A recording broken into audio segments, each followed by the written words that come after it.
Kota Batu, kota yang memiliki panorama alam yang indah dan menawan, terletak di kawasan pegunungan dan memiliki udara yang sangat sejuk, membuat kota ini mempunyai daya tarik yang luar biasa.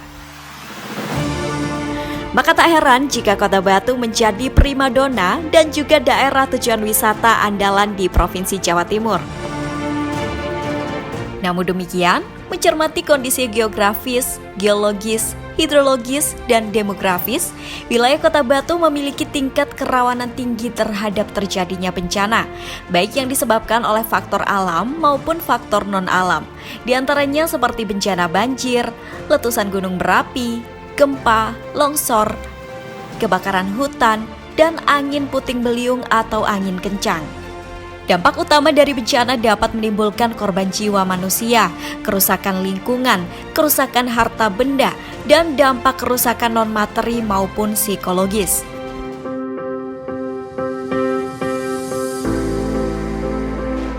Assalamualaikum warahmatullahi wabarakatuh. Berdirinya BPBD Kota Batu berdasarkan amanat Undang-Undang 24 tahun 2007 terkait dengan penanggulangan bencana, di mana di dalam undang-undang tersebut mengamanatkan bahwa penanggulangan bencana menjadi tanggung jawab urusan pemerintah dan pemerintah daerah. Oleh karena itu, pemerintah Kota Batu dalam rangka pelaksanaan dari amanat undang-undang tersebut membentuk BPBD Kota Batu di tahun 2012. BPBD Kota Batu mendukung visi misi kepala daerah dalam masa kepemimpinan 5 tahun Ibu Dewanti Rumpoko dan Bapak Punjul Santoso. Dalam visi misi tersebut kami mengemban amanah di misi keempat, di mana tujuan strategis kami adalah dalam rangka penurunan indeks risiko bencana yang ada di Kota Batu. Alhamdulillah, dalam tahun terakhir di masa 5 tahun tersebut, dari hasil penilaian dari indeks risiko bencana yang dilakukan oleh BNPB, memang terjadi penurunan indeks risiko bencana.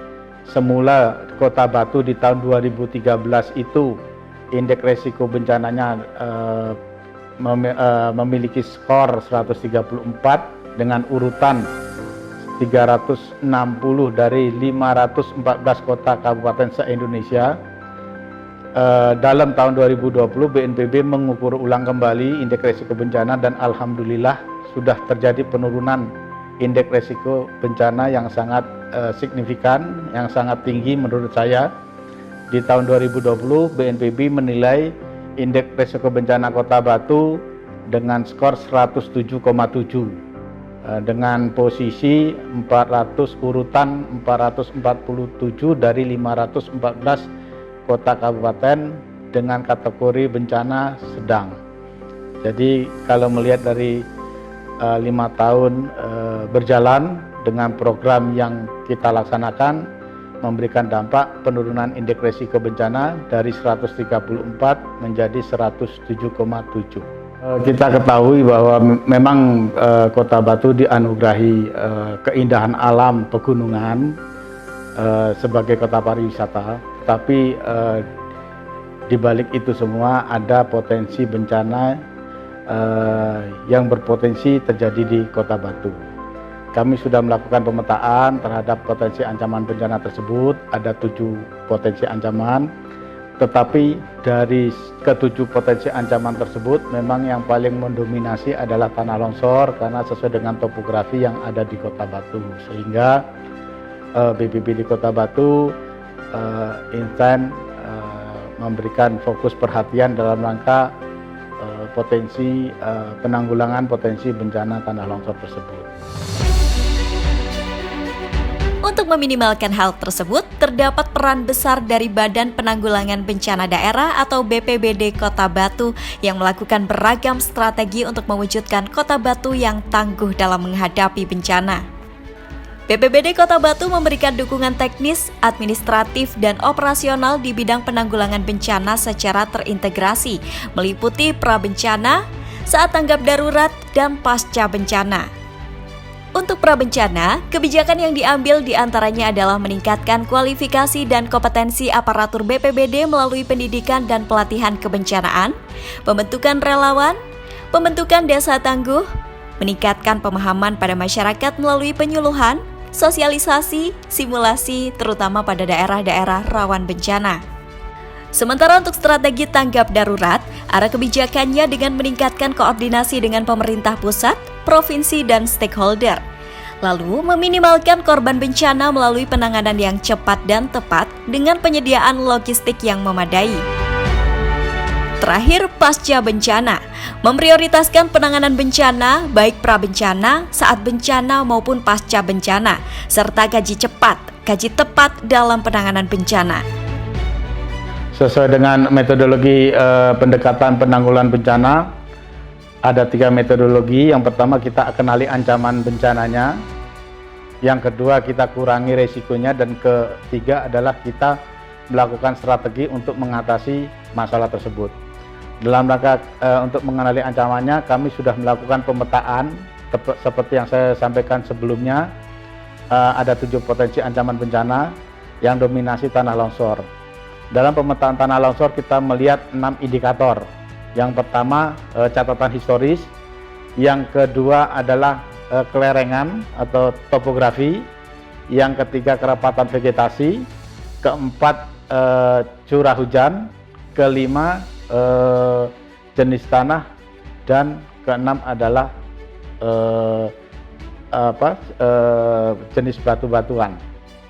Jadi keenam indikator tersebut sangat mempengaruhi daripada potensi bencana tanah longsor yang ada di Kota Batu. Dari pemetaan tersebut menghasilkan 10 desa kelurahan yang berpotensi tanah longsor sangat tinggi. Untuk Kecamatan Bumiaji ada 6, yaitu Desa Sumber Berantas, Tulung Rejo, Punten, Sumber Gondo, Giripurno, Tulung Rejo. Yang untuk Kecamatan Batu ada 4, Songgokerto, Sumberjo, Temas, dan Oro-Orombo. Dari itu hasil 10 desa kelurahan yang memiliki potensi longsor yang sangat tinggi di Kota Batu. Untuk penanganan bencana, tahapannya itu ada 3. Yang pertama, pra-bencana, tanggap bencana, dan pasca bencana. Terus terkait dengan sistem peringatan dini, kami juga sudah memasang 5 alat early warning system, di mana alat itu sangat membantu kami dalam rangka mencegah terjadinya dampak korban dengan memberikan peringatan dengan bunyinya sirene, sehingga memberikan waktu untuk warga untuk kita lakukan evakuasi. Ini seperti yang terjadi di awal Februari 2021 kemarin, berkat bunyinya alarm sistem peringatan dini, berbunyinya alarm, kita bisa berhasil mengevakuasi warga sehingga meminimalkan tidak adanya korban jiwa di tempat tersebut.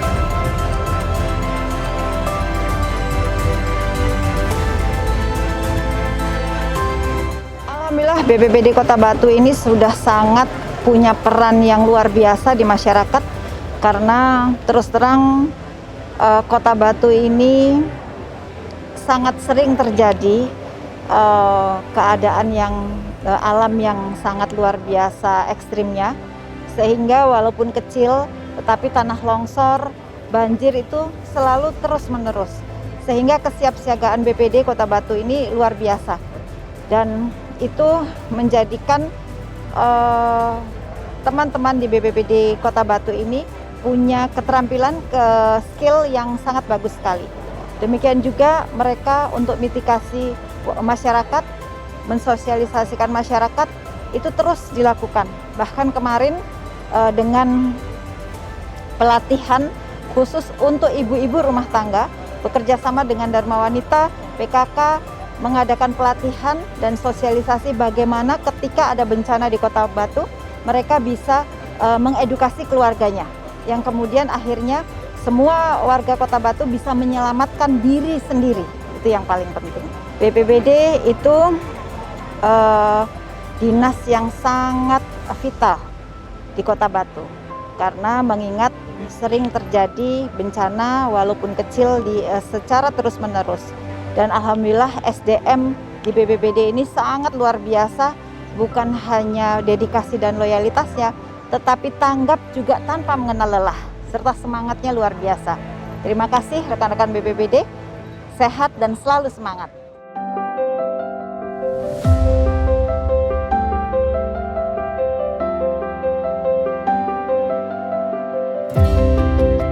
Saat ini BPBD Kota Batu mulai menyusun rencana penanggulangan bencana dalam jangka waktu 5 tahun ke depan.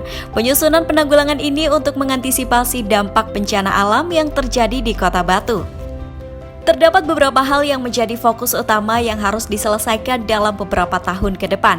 Di antaranya, potensi bencana geologi seperti pergeseran lempeng bumi yang menyebabkan gempa beberapa waktu lalu, serta bencana hidrometeorologi seperti perubahan iklim atau pemanasan global. Di masa pandemi, BPBD juga mengambil peran dalam upaya menekan potensi penularan COVID-19.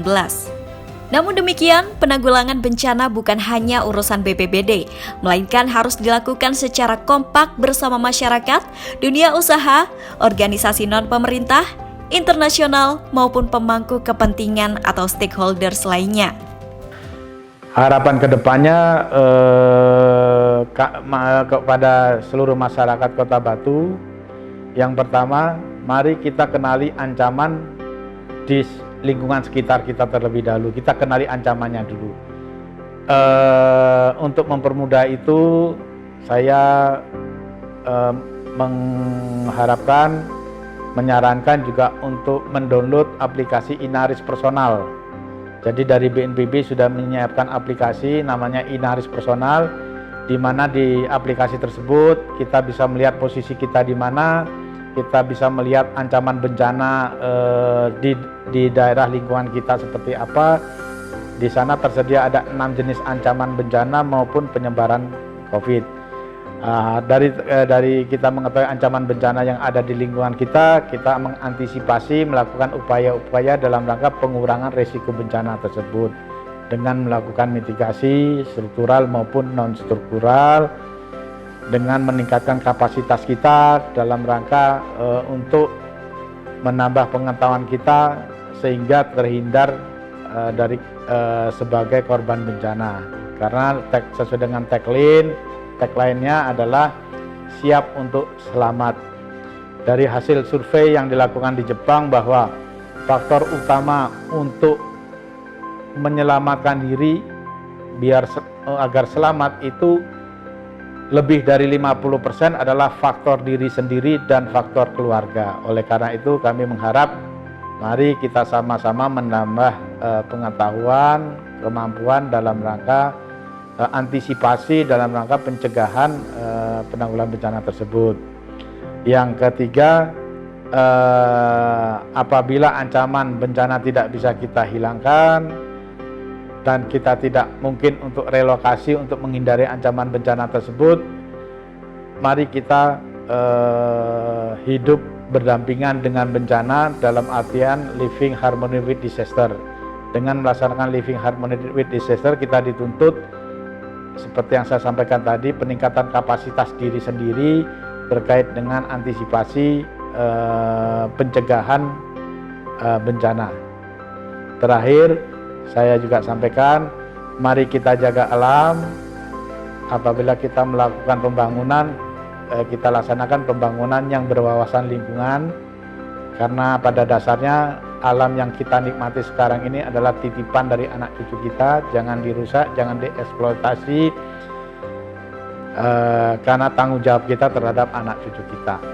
Terakhir saya menyampaikan bahwa kita jaga alam, alam akan menjaga kita. Salam tangguh bencana.